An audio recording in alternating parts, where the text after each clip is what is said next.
I need to like log into Zoom. Typically, yeah. Actually, yeah, because it gets fed through it gets fed through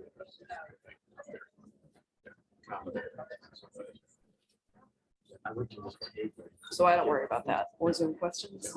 No, yeah.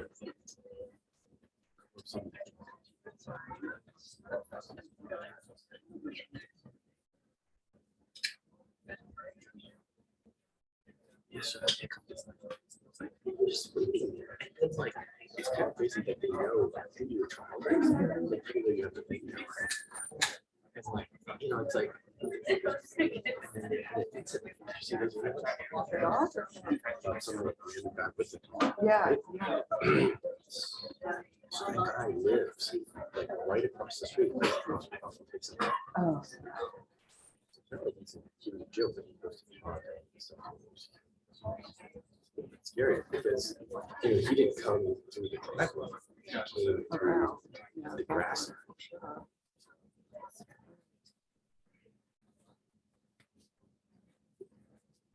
Yeah, that makes sense. Yeah.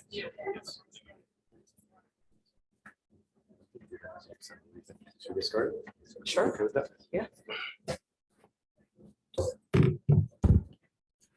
All right, welcome everyone to Grand Rounds. My name is Dr. Maniam.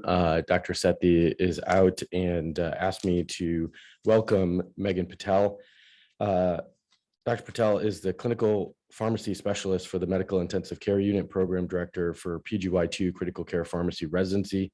After receiving her doctorate of pharmacy from the St. Louis College of Pharmacy, she completed a PGY1 pharmacy practice residency at Methodist Le Bonheur Healthcare in Memphis, Tennessee, and PGY2 training critical care at the Ohio State University. Dr. Patel is past president of the Southeast chapter of Society of Critical Care Medicine, active with the clinical pharmacy and pharmacology group of the Society of Critical Care Medicine. Has numerous publications in critical care. She's also a fellow with the American College of Critical Care Medicine. Thank you.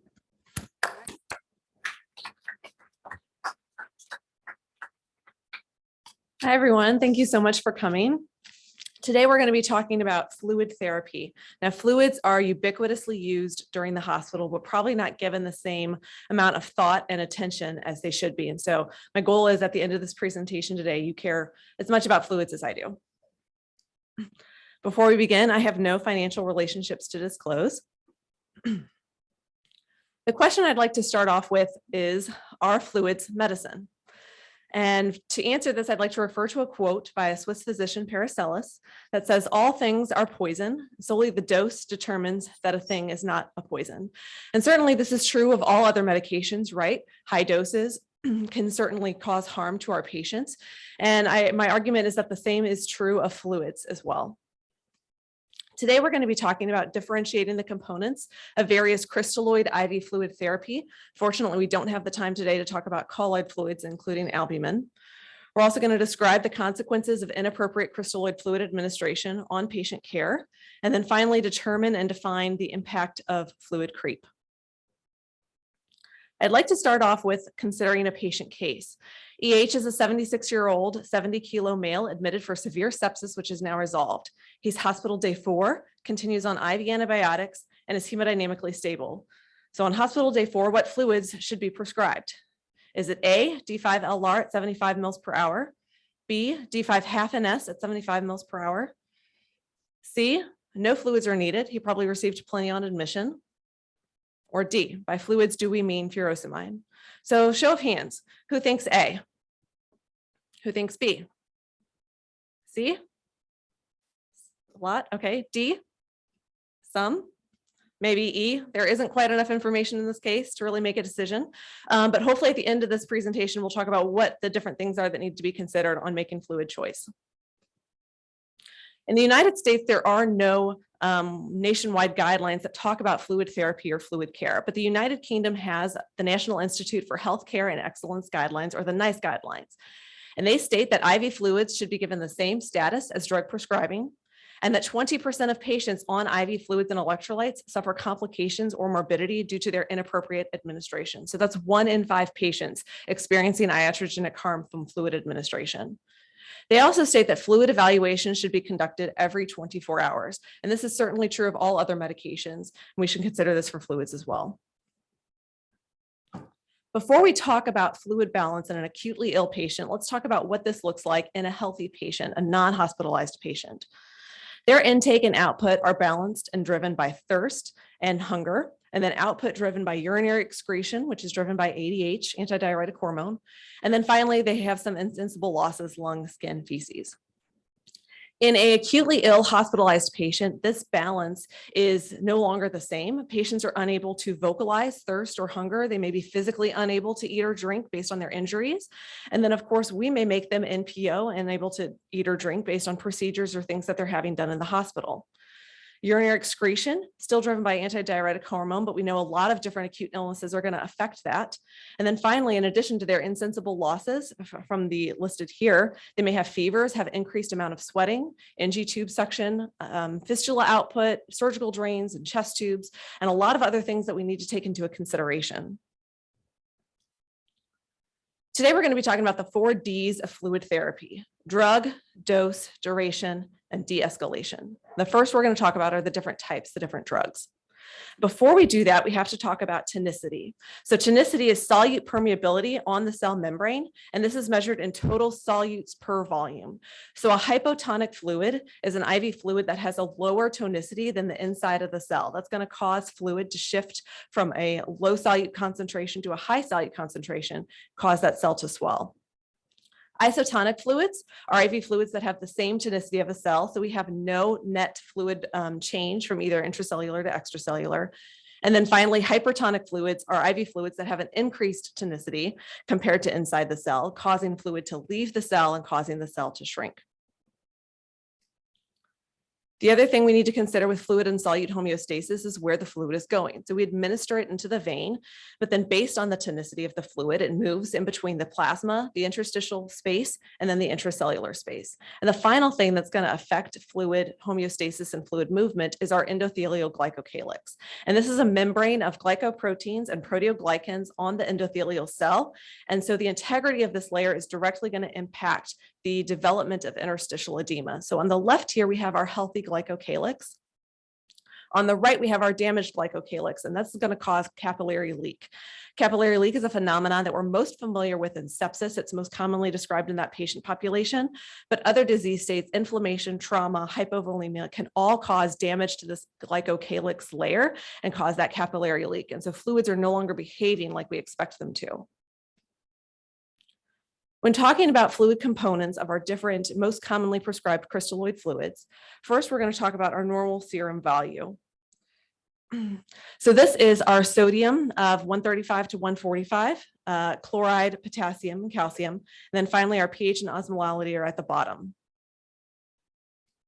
The first fluid that we're going to talk about is 0.9% sodium chloride, slightly hypernatremic and hyperchloremic compared to our normal serum value, with also a lower pH and a similar osmolarity.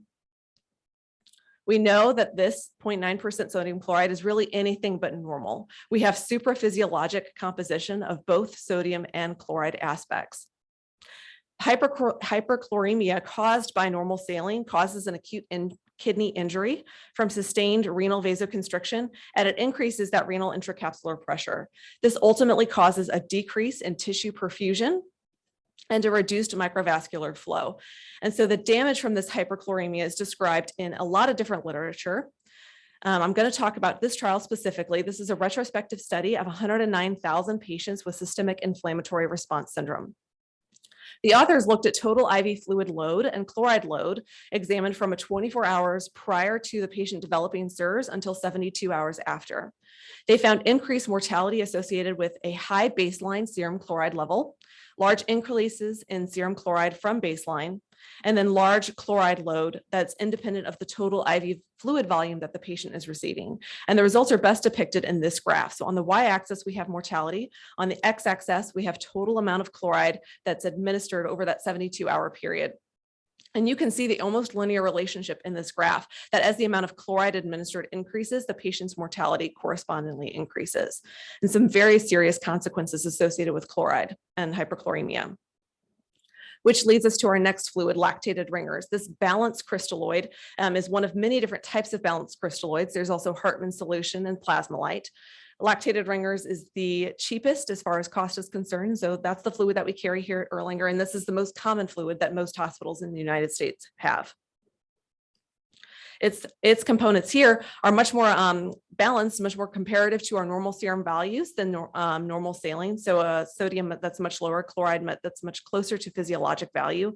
And it also contains potassium, calcium, lactate, gluconate, and you can see its pH is also a little bit higher compared to normal saline. There are a lot of different trials that look at balanced crystalloids versus normal saline. I'm going to talk about the two most prominent ones that have been done in the past few years. The first is the SALT-ED trial. This was done in Nashville out of Vanderbilt, and it was a crossover trial that was conducted in the emergency department. What authors did here was administer normal saline fluid for 1 month, followed by 1 month of balanced crystalloid fluids, and then they alternated every other month for a total of 16 months, and they included over 13,000 patients in this trial. They found that a median volume of fluid administered in this study was 1 liter. There was no difference in 28-day hospital-free days, but there was a decrease in major adverse kidney events in a 30-day period. And the authors defined that as a composite outcome of death, renal replacement therapy, and persistent renal dysfunction. And they found a reduction in that favoring the lactated Ringers balanced crystalloid group, a number needed to treat of 111. That means giving 111 patients balanced crystalloids over normal saline prevents one of those composite adverse outcomes. Particular subgroups with a benefit included those who already had an initial acute kidney injury or an initial hyperchloremia. The second trial is the SMART trial. This was done with the exact same institution and the exact same methodology, but in the ICU, including 15,000 patients. 21% of these patients were surgical admission, and 14% of these patients were admitted for sepsis. So this wasn't just a medical ICU population. Their median fluid administration over a 7-day period was approximately 2,000 milliliters. They found a reduction in their MAKE-30 outcome favoring the lactated Ringers group with a number needed to treat of 90 in this trial. Also a reduction in those experiencing hyperchloremia and those experiencing a metabolic acidosis, both again favoring the balanced crystalloid lactated Ringers group. What I'd like to point out in both of these trials is the relatively low amount of fluid administered, just 1 liter in the SALT-ED trial and just 2 liters over 7 days in the SMART trial. And despite this relatively low amount of fluid administration, we're still seeing these differences favoring the balanced crystalloid group compared to the normal saline group. This is not just true of medical patients and emergency department patients, but benefits of balanced crystalloids have also been found in the surgical patient population. In patients who've had aortic surgery, in a randomized controlled trial of 66 patients, they found the balanced crystalloid group had a reduction in hyperchloremic acidosis and bicarbonate use in the OR. In a trial looking at patients who had a renal transplant, this trial was actually stopped early because of safety outcomes. They found a reduction in metabolic acidosis and a reduction in hyperkalemia, both favoring the balanced crystalloid group. And then finally, in a trial of open abdominal surgery patients in a propensity matched analysis, they found a reduction in major complications and a reduction in renal failure requiring dialysis, again, both favoring the lactated Ringers group. And in their unadjusted analysis of over 30,000 patients, they found an overall reduction in mortality. So with increased amount of balanced crystalloids and lactated Ringers being administered, this leads to some very common questions. Specifically, will it cause or worsen patients' hyperkalemia? And then what about the lactic acidosis component and the lactate component of lactated Ringers? So the first I'm going to address is our potassium and the concerns for hyperkalemia in the lactated Ringers. Lactated Ringers actually has a lower potassium concentration versus our serum potassium in a patient with hyperkalemia. So lactated Ringers has only 4 milliequivalents per liter. If your patient has hyperkalemia, let's say they have a serum potassium of 6 milliequivalents per liter, this lower concentration of potassium is still going to further dilute out the patient's potassium. Subsequently, even if your patient does not have hyperkalemia, each bag of lactated Ringers, again, 4 milliequivalents per liter, would maximally increase the patient's serum potassium by about 0.04 milliequivalents. And I think we can all agree this is pretty clinically insignificant amount of potassium that we're theoretically going to raise. But finally, I'd like to remind you about how acid-base status affects our potassium homeostasis. As we've previously discussed, Normal saline can cause that hyperchloremic metabolic acidosis, and an acidic environment, a patient with acidemia is going to be more at risk of developing hyperkalemia because of that pathway. And there's literature to support actually the normal saline group, normal saline having an increased risk of hyperkalemia compared to patients who receive lactated ringers. So in that previous study I mentioned, in patients undergoing a kidney transplant, again, they found an increased risk of hyperkalemia in patients who received normal saline. There was also a post hoc analysis done of the SMART trial, and that was that ICU trial that did crossover between balanced crystalloids and normal saline. They found no difference in severe hyperkalemia, and that included 254 patients who had a baseline potassium of greater than 6.5 and 1,300 patients who had new onset acute kidney injury. So even in patients in this trial who had a potassium of greater than 6.5, still administering lactated ringers, still without an issue of developing some more severe hyperkalemia. The second question that we commonly see is about the lactate component of lactated ringers. So remember, lactated ringers has sodium lactate as its composition, and we use lactate as a surrogate marker for lactic acidosis and tissue perfusion, but direct administration of lactate is not actually going to cause harm. We just look at a lactate level as a surrogate for patients in Oregon State. There was actually a randomized controlled trial of 30 healthy volunteers that were given a 30 milliliter per kilo bolus of either lactated ringers or normal saline. They found that lactate increased in the lactated ringers group by 0.93 compared to an increase in 0.37 in the normal saline group. They did not find this statistically significant. They did, however, find a lower pH in patients in the normal saline group and a lower bicarbonate in patients in the normal saline group, both compared to the lactated ringers group. Again, this is just 30 patients, healthy volunteers, so we have to extrapolate the results of this trial to our acutely ill patients. But if we can see an increase in acidosis in healthy patients, imagine what we see in patients who have already an imbalance in their acid-base status from being acutely ill. This further drives the theory about acid base and normal saline's contribution to acidosis with our hyperkalemia theory as well. Although lactate did increase in this group, it is something we have to consider clinically when evaluating patients' serum serial lactate values to know that lactated ringers may inadvertently increase lactate some, but an argument of 0.93 increase compared to 0.37 increase may or may not be clinically significant, but it is something to potentially take into consideration. So with all of this evidence increasing and talking about the harm of normal saline, the question that we have now is, should I ever give normal saline? Does it ever have a place in therapy in patient care anymore? Of course, in patients who develop hyponatremia, it can still have a place in treating them.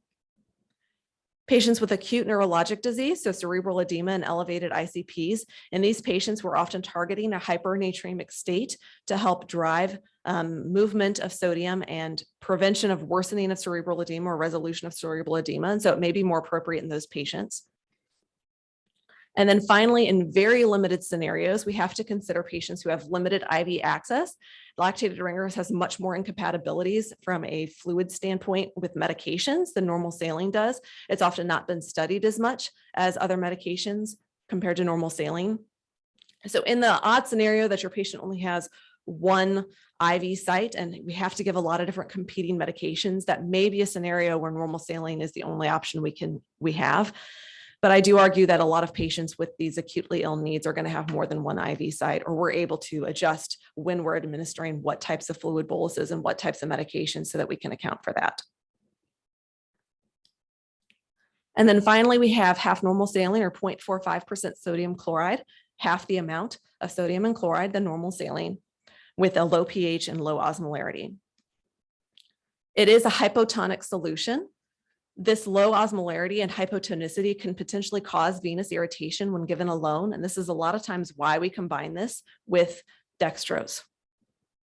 It's also going to have a reduced intravascular volume compared to lactated ringers and normal saline. So it's not appropriate for large volume fluid resuscitation. It is also thought to lead to a hospital-acquired hyponatremia. And this is much more prevalent in our pediatric patients, but still something to take into consideration in the adult patient population. There's actually one study that looked at comparing normal saline to hypotonic saline. It's called the TOPMAS trial. It was in 70 patients who were undergoing major thoracic surgery, and they randomized patients to a normal saline group versus a hypotonic saline solution. And their hypotonic solution is about in between a quarter normal saline and half normal saline. So still a little bit lower sodium than we would give in a half normal saline. They administered 27 milliliters per kilo per day from the start of the patient's surgery until their ICU discharge for a median of about 30 hours. What they found in their normal saline group was increased rates of hyperchloremia, increased fluid balance at 72 hours, and increased amount of radiographic evidence of fluid overload. In their hypotonic saline solution group, they found increased rates of hyponatremia, although no patient in this group had a sodium less than 130.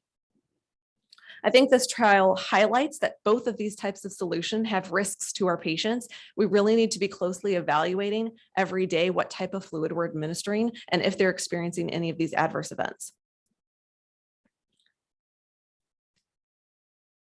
The final study that the final solution that I'm going to look at is dextrose in half normal saline. It has the same amount of sodium and chloride, actually a lower pH than our half normal saline solution, but an increase in osmolality, so that adding the dextrose helps contribute to reducing that venous irritation. It has minimal caloric contribution, so 170 kilocalories per liter. And is this enough to prevent undergoing starvation ketosis in our patients? There's really a lack of supporting literature that's going to definitively answer this question at this time, but potentially this administration of dextrose is going to help prevent our patients from entering that ketotic state.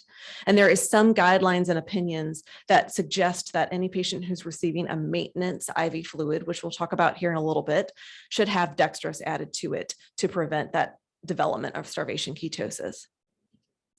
D5W alone should not be administered outside of the treatment of hypernatremia because its propensity to cause hyponatremia and its lack of ability to cause any fluid resuscitation.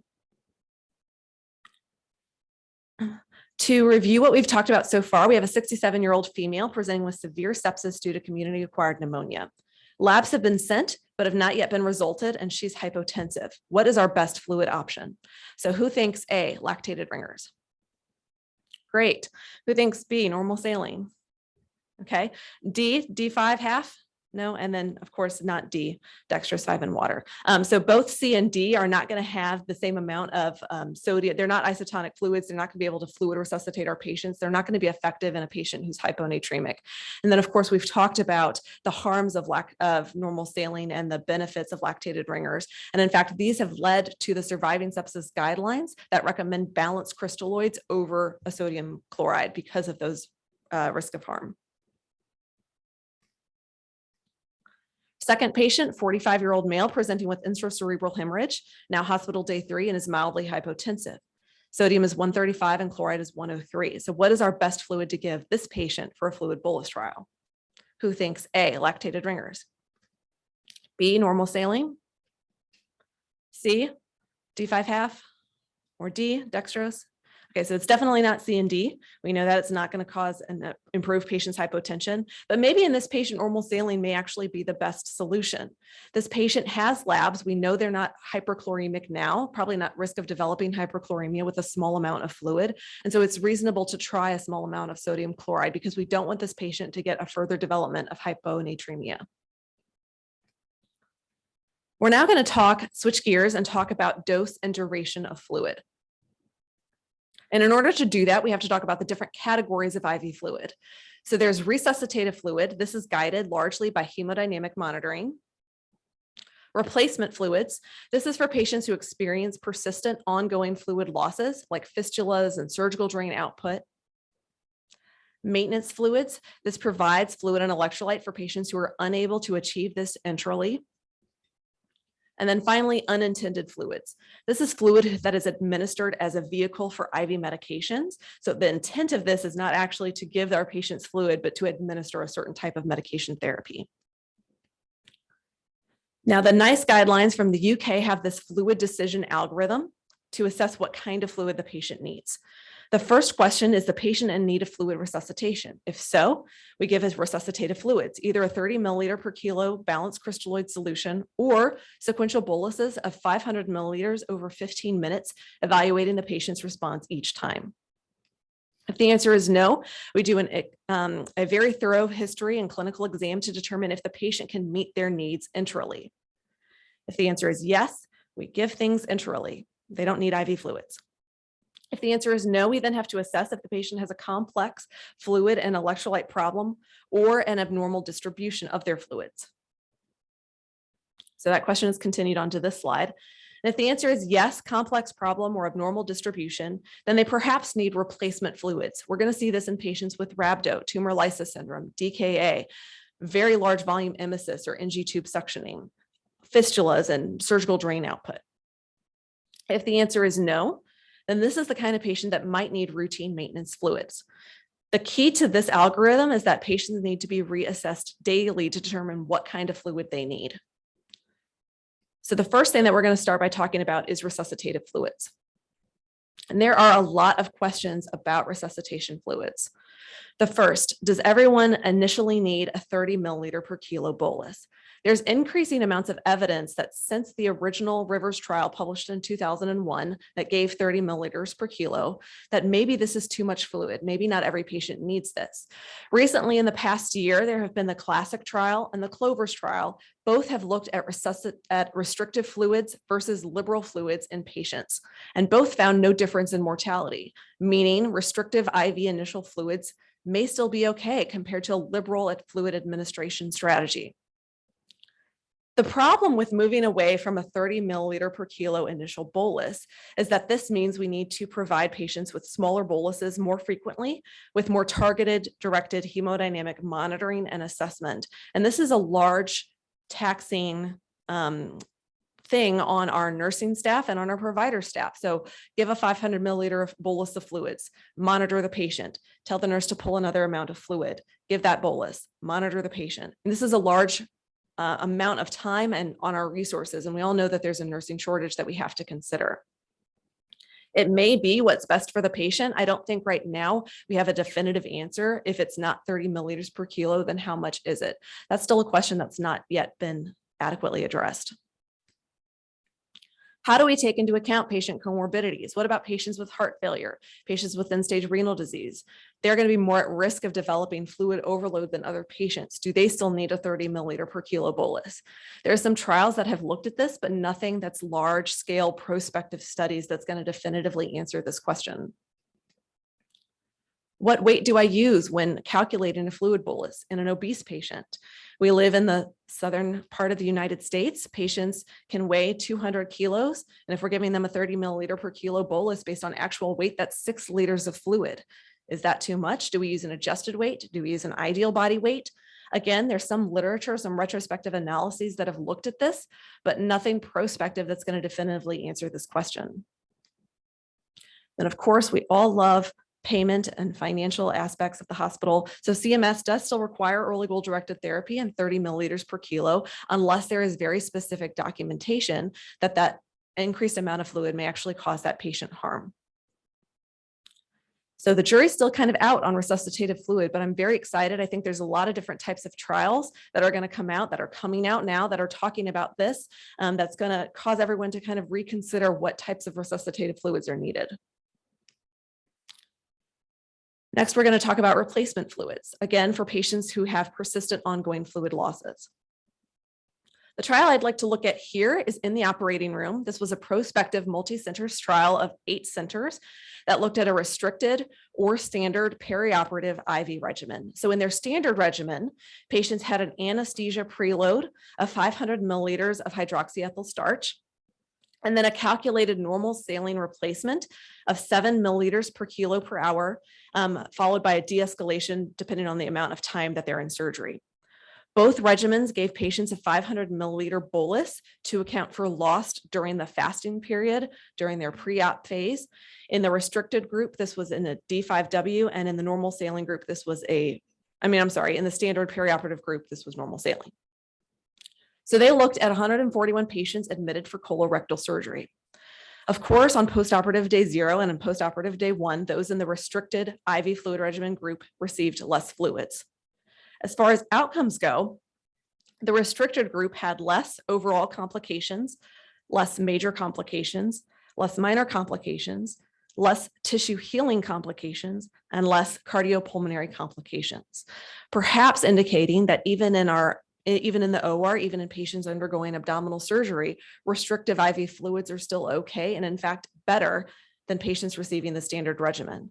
I would like to caution interpretation of this trial because of the administration of hydroxyethyl starch in the standard group. This trial was done almost 20 years ago when hydroxyethyl starch was still being administered. We know now a black box warning has been added because of the risks of pulmonary edema, acute kidney injury, and coagulopathies. Is 500 milliliters enough to tip the scales? And is that what is contributing to increased complications in the standard group in this trial? I don't know if we can answer that for certain. I would love to see a repeat of this trial without the use of hydroxyethyl starch to see if the results are the same.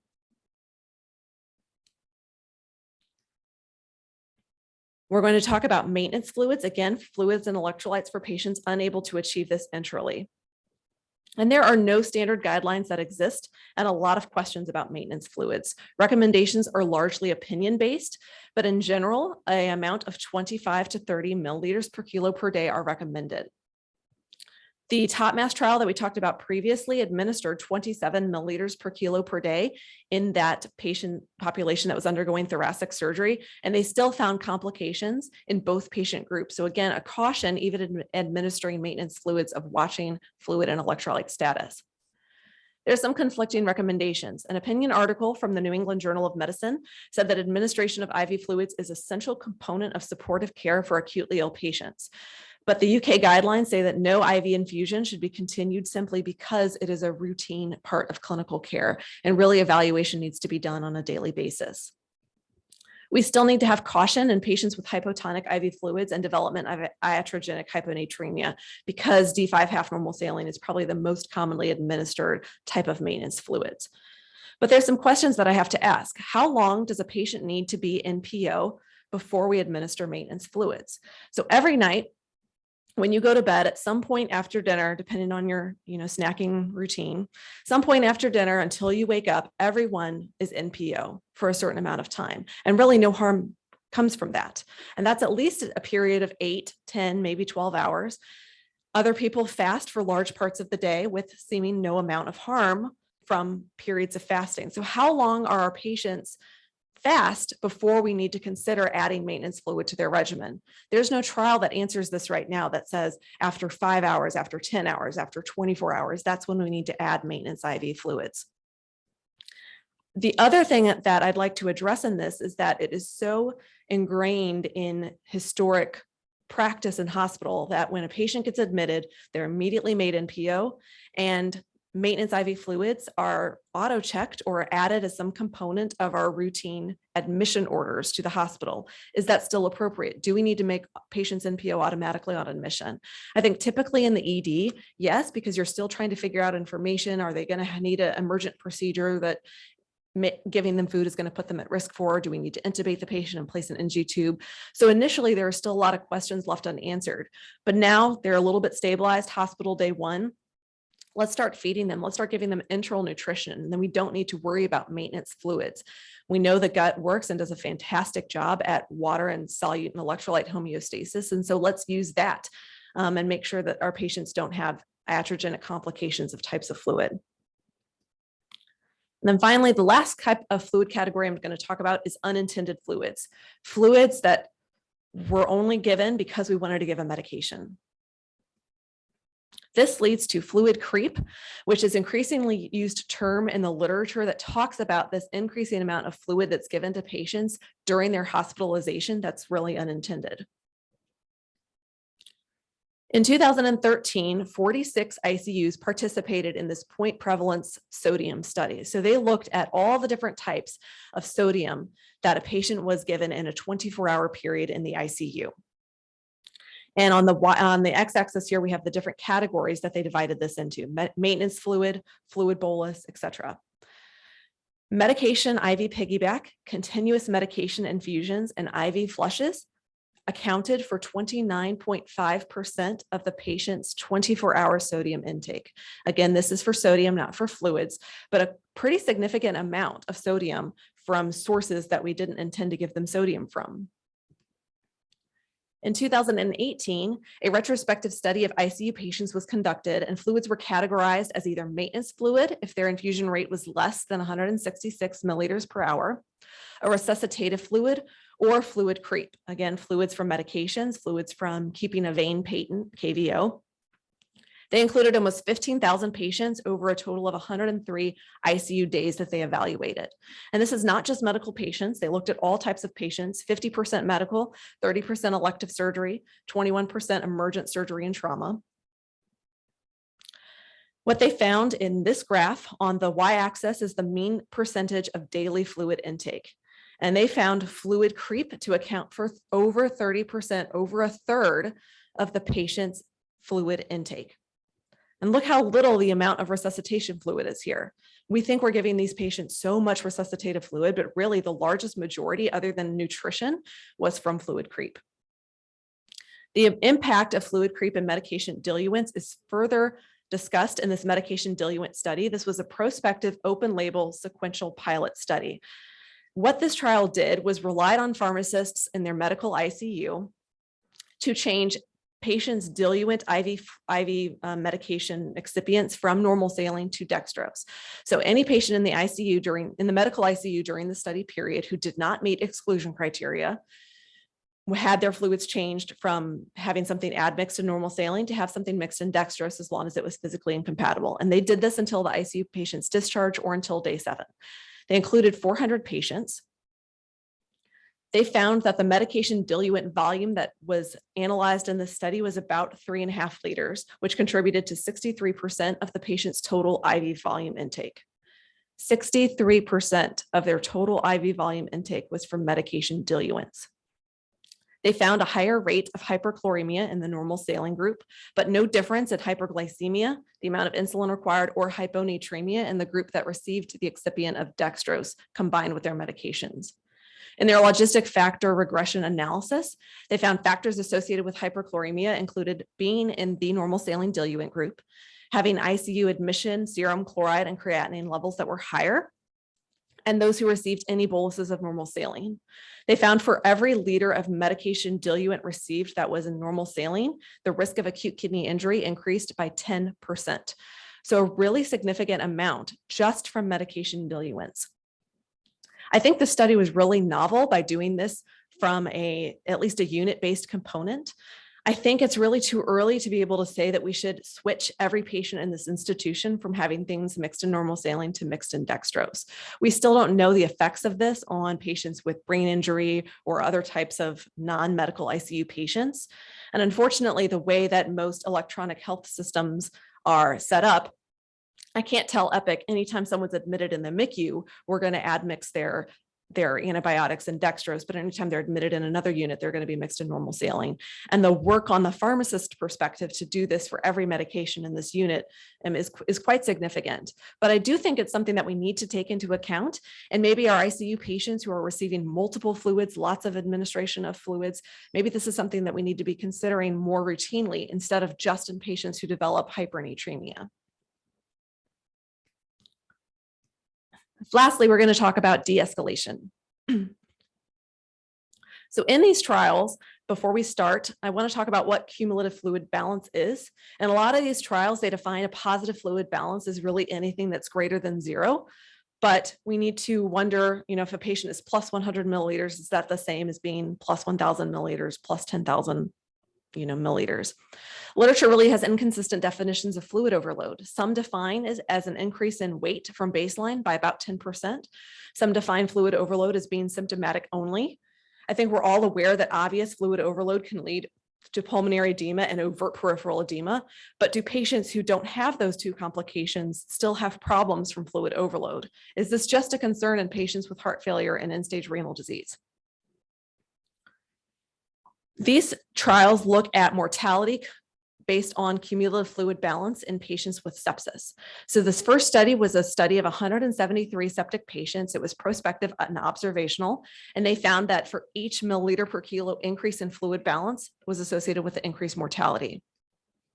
This next study was retrospective analysis of a previously conducted prospective trial, including 116 patients with severe sepsis or septic shock. They found a fluid balance that was greater than 3 liters between 24 to 48 hours after their sepsis diagnosis was independently associated with mortality. Again, that's just 24 to 48 hours after diagnosis with sepsis or septic shock.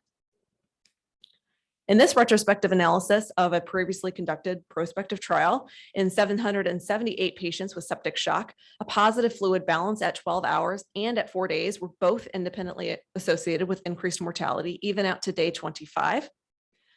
In this retrospective analysis of patients with sepsis, they found that clinical symptoms of fluid overload or findings on a chest X-ray were associated with increased mortality, even after adjusting for baseline illness severity. So in patients with sepsis, we have increasing amounts of evidence that increased cumulative fluid balance is associated with harm. This is not just in sepsis patients.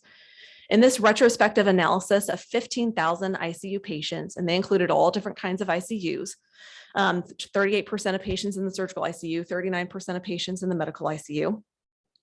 They found in their adjusted analysis higher mortality in patients who had higher amounts of fluid balance. In this prospective study of 500 patients requiring postoperative ICU care after major surgery, a fluid balance greater than 2 liters was associated with longer ICU length of stay, increased risk of neurologic, cardiovascular, respiratory, infectious complications. And in their multivariate analysis, they associated fluid balance with an increased risk factor for death. In this prospective study of patients on an acute care surgery service in the surgical ICU, a negative fluid balance by day 5 was associated with increased survival and decreased complications.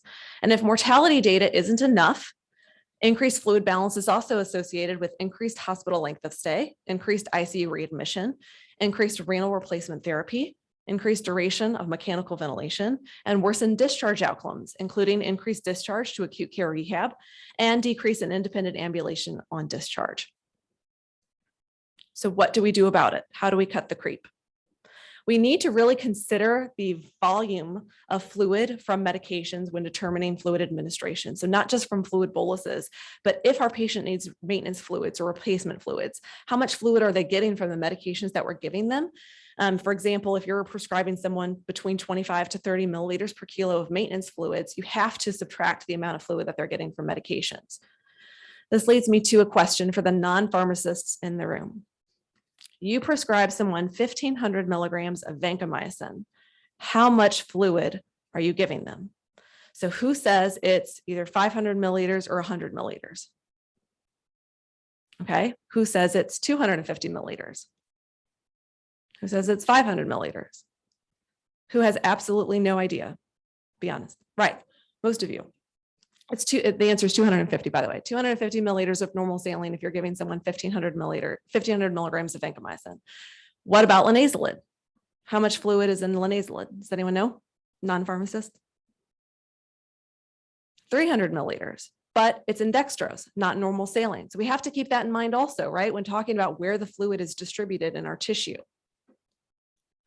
We need to give medications enterally when we can. And that's just not just a one-to-one things that are IV and PO like Levaquin, for example, but this is administering oral antihypertensives if your patient's on a nicardipine drip or other antihypertensive drip, administering oral anticoagulants or low molecular weight heparin instead of giving someone a heparin drip. Really important to consider because we're going to cut down on that amount of fluid that we're administering. We also need to change medications to IV push when applicable, and we're doing this on a system-based approach right now. We're currently changing Keppra from IV piggyback to IV push. That's something that's in the works that's going to be rolled out in the next couple of months. We're potentially changing thiamine to IV push. We've removed banana bags from our formulary in favor of a more targeted bolus administration of these vitamins to overall cut down on the amount of fluid that we're giving patients. Should we be mixing medications in D5 instead of normal saline? That's going to cut down on that intravascular volume administration. Again, I think something that we really need to look at more on a more patient by patient basis. When talking about fluids, there's also consideration that we have to take into account when looking at the patient's I's and O's for fluid assessment. What was their fluid status prior to admission? When they're admitted in the ED, the nurses don't input, okay, well, they've been vomiting for 3 days, so I'm going to start their INO section at -3 liters. That doesn't happen. We have to take that into consideration. Were fluids given prior to their admission? Did EMS give them 2 liters on the way over? Did they receive 3 liters at Sweetwater before coming to our hospital? Again, our EHR is not smart enough to be able to input that into the system to know, hey, your patient's already +3 liters. Don't worry about fluids right now. Did the patient have unmeasured urine or voiding instances? When a patient's directly admitted, at least to the ICU from the ED, we're really good about getting very accurate I's and O's. But when a patient comes to the ICU from the floor, maybe they didn't have strict I's and O's. They didn't have a Foley catheter. They didn't have a condom catheter, a PureWick. And so they've had these unmeasured urine occurrences that the nurse charts as 1 time, 2 times per day. And we really have no idea how much they were voiding. Again, this is not going to be reflected in our electronic health system. We can't account for insensible losses, and that's not just from sweating due to fever, but in the OR, in patients who have drains or fistulas. Some of those drain systems are perfect and we can measure the exact amount. Sometimes patients leak around their drainage system and have fluid losses that way. Loose valve movements, nurses typically aren't measuring the amount of milliliters of fluid in that. Estimated intraoperative losses, again, unless they're suctioning and doing really well, operative losses are very, very much of a estimate, not an exact measurement. And again, operative fluid administration may be the same. And where is the fluid going that we're giving the patient? Are these medications mixed in D5? Are they mixed in normal saline? What is the patient's glycocalyx integrity? Where is the fluid going when we administer it in the intravascular space? These are all different things that we have to consider, again, when using the I&O tab. So it's not as easy as opening that tab and saying, they're +3 liters, we've got to diurese. And that may be true. They may still need diuresis, probably is true based on the amount of fluid creep that our patients have, but something that you really have to take into account and look at your patient to determine if that's something that we need to do. This study was a protocolized deresuscitation study that was done in the medical ICU. They included 364 patients undergoing who had mechanical ventilation, and they either had evidence of positive fluid overload or a positive fluid balance, and they compared this to a historical control. The pharmacist in this trial was actually responsible for identifying if the patient met those inclusion criteria, fluid balance or positive fluid overload. And every day they administered diuretics, furosemide, in doubling doses every 6 hours until that patient's fluid goal for that shift was achieved, or until 200 milligrams of Lasix was given, and then they started adding other diuretics. So every day the team assessed and documented what the patient's fluid goal for that shift and for that day should be. They found in the protocol group decrease in 72-hour post-shock fluid balance, lower in-hospital mortality, and an increase in ICU-free days. This trial, pretty novel, low amount of patients in a medical ICU, but pretty impactful on what protocolized and reviewing and deresuscitating our fluids after administering fluids, what it can achieve. I'd like to propose that the F in our fast hug assessment, at least in the ICU, should not stand just for feeding, but should also stand for fluid. They kind of go hand in hand anyway, whether we're feeding a patient, whether we're giving them fluid. We really need to assess patients' fluid status, not just do they need fluid, but do we need to actively take away fluid? So back to our initial patient case, our patient who has recovered from severe sepsis on IV antibiotics, hemodynamically stable. Before I asked what kinds of fluid he needs, but now I'm asking what questions need to be considered when making his fluid decision. We need to look at his intake and output. Is it accurate? Are there things that aren't accounted for? We need to conduct a physical exam. What is his enteral nutrition status? Is he delirious because he's ICU day 4 and continuing to pull out his NG tube and we don't have enteral nutrition available? Is he on the floor and able to take in food and water that way? If he is, can we change those IV antibiotics to oral? The bacteria don't know if it's administered IV or oral. They don't really care. They die either way.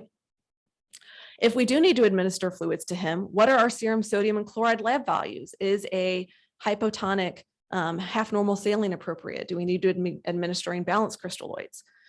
And then finally, what amount of fluid is administered from IV medications, even if the patient can't take enteral fluid, and how do we deduct that volume from their total daily fluid amount? So in conclusion, despite what I've talked about for the last hour, fluids aren't all bad. They are still a mainstay of therapy for patients in the hospital. We know a lot of patients are fluid down on admission, and fluids are still necessitated at some point in their hospital stay. But it needs to be critically evaluated each day. The rate matters, the composition of fluid matters. We need to account for all fluids given to patients, including our hidden fluids from medications, IV flushes, boluses given after blood administration. And then finally, once the patient is stabilized, fluid deresuscitation, even at that 24-hour mark, 48-hour mark, which I think we all still consider pretty early in their sepsis care, is still critical at avoiding complications of fluid overload. And then I have our CE code for our pharmacists in the room who are doing this for CE. And with that, I'll take any questions.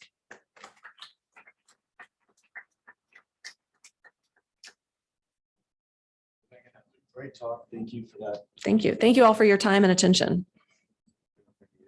Are there any questions or comments? Yes, Dr. Cohen. Sure. So wonderful presentation, wonderful overview of all of the benefits and absolute horrors that can happen with IV fluids. You sort of took normal saline to task here, and I appreciate that. I guess my question is, even within the neuro population, normal saline to get somebody hypertonic is not preferred over 3% methods, or in hyponatremic patients, 3% ADH plant methods. Should normal saline be a restricted medication in the acute care hospital? Yeah, so Dr. Cohen's question, if you couldn't hear it, even in our neuro patients, 3% is probably preferred, even in our hyponatremic patients. So should normal saline be restricted? Sorry, Julia, I actually asked this to our pharmacy administration. I said, can we remove normal saline from everywhere and no longer give it from central supply and make it a pharmacy specific dispensed medication? And in short, that's a lot of workload on a lot of different departments right now, but I would really love to see it. I think it would be really cool. I do think that the surgery trauma colleagues and our emergency medicine colleagues probably don't have the same feelings as I do about normal saline. I think there are some other trials. We talked about the two major ones that found harm with normal saline. There are other trials that found no difference, but I argue if some find harm and some find no difference, but none find benefit, then it still probably is warranted to never give normal saline, at least in my opinion. I would love to remove it and restrict it, but I think right now that's not a feasible goal. But maybe with there's more evidence, maybe it's a decade, 5 to 10 year goal. Yes. Piggybacking off of Dr. Cohen, and just removing normal saline altogether, is there a cost benefit to using LR or normal saline? Good. So Margot asked, Dr. Lacavera asked about cost benefit with normal saline and lactated ringers, and there really is no appreciable cost difference between those two. If we were to switch to Hartmann solution or plasma-lyte solution, those have increased amount of cost, but really between lactated ringers and normal saline is negligible. And I argue if you're causing acidosis, hyperkalemia, increased mortality, increased renal replacement therapy with normal saline, then it's actually cost benefit, even if the drug itself costs pennies more. Dr. Cohen. Piggybacking off of both that question and my first. Piggybacking off his own question. I think we all can admit here that we have a vibrant, very on top of it antibiotic stewardship program. And that is very on top of just about every antibiotic that we give. Do we have the opportunity to implement best practice based on your presentation by creating a fluid stewardship program that would look at everything that you're saying here and make recommendations that are maybe not binding, but hey, did you recognize that your patient is now 9 liters positive on day 10? They were admitted for something not related to needing fluids. You should maybe consider stopping or resuscitating. So Dr. Cohen's question is a great one based on an antibiotic stewardship model. Do we need a fluid stewardship program? That would be, I mean, I would love to do that. Doing that hospital wide is going to be a lot. I think we probably need to start service specific. And like you said, looking at the I's and O's section, hey, did you notice your patient is 9 liters positive, 10 liters positive, 20 liters positive? Again, without rounding on that patient and knowing that patient intimately, I think that there are some potential pitfalls with doing that and being able to say, okay, they're 4 liters positive right now. but they haven't been eating or drinking for 2 weeks. And so they're probably just now net even. So I think there's a lot of caveats to doing that, but I certainly think at least doing protocolized deresuscitation we've seen in some studies is extremely beneficial. So I do think it's needed. What you brought up about antibiotics is interesting. There was actually an abstract that was published in this last year's Critical Care Congress that looked at IV fluid contribution from patients admitted to the hospital with community-acquired pneumonia. It's at another program. I venture to say probably not as great about IV to PO as we are here, because we do have a pretty robust IV to PO antibiotic program. But they found for 50 patients admitted with community-acquired pneumonia, the average amount of fluid was 3.6 liters from antibiotics alone, just for community-acquired pneumonia. Again, in a targeted, limited patient population, but again, speaks to, do we need a more robust fluid stewardship program? I would love to implement something like that. Yes, Dr. Takamorty. So based on what Dr. Cohen just mentioned, like on Epic, you have, gives you certain data points and kind of predicts the worsening or severe sepsis or SIRS. So isn't there a way to just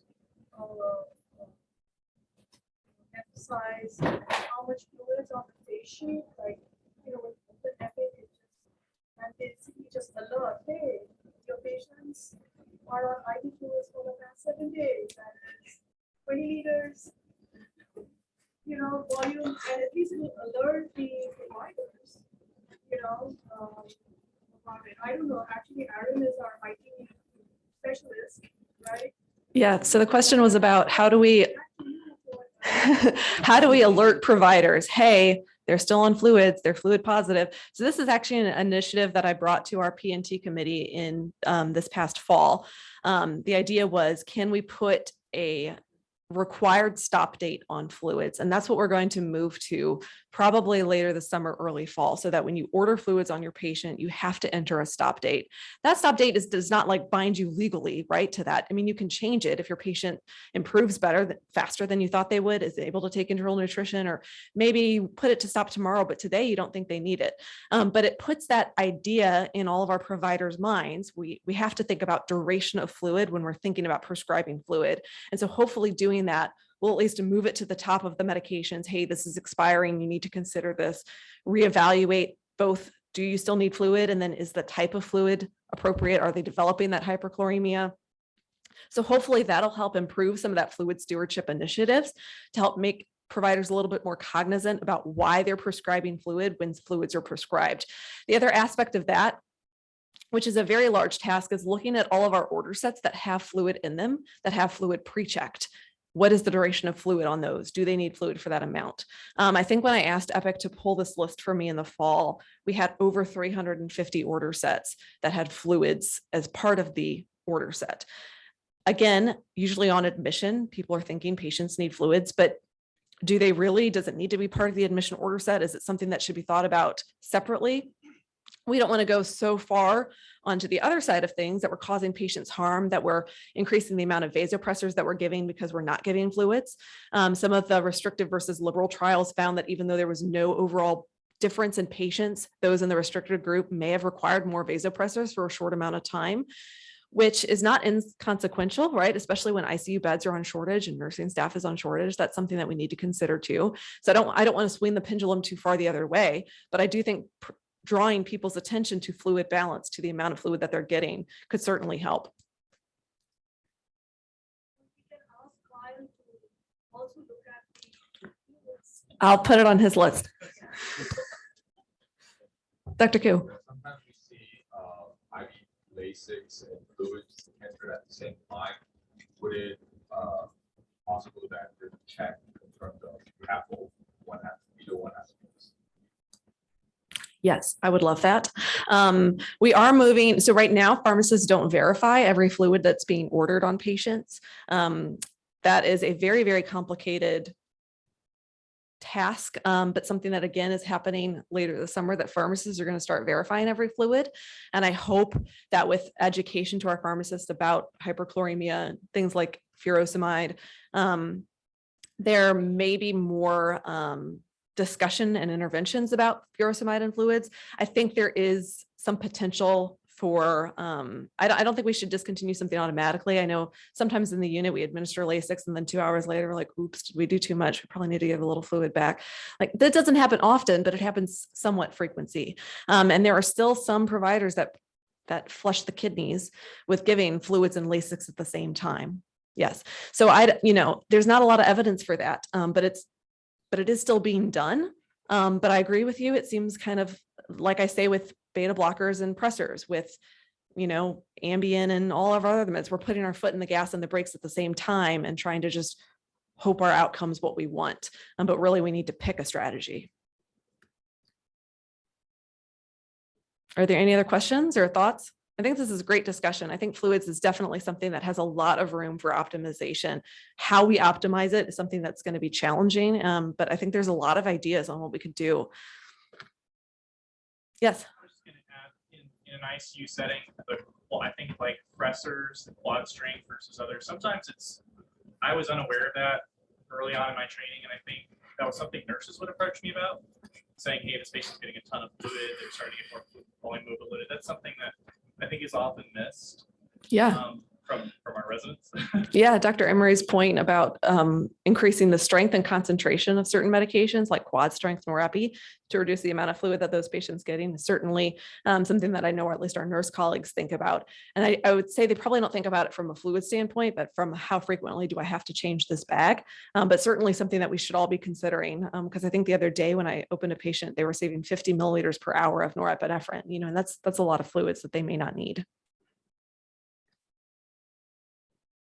Thanks. Any other, thank you.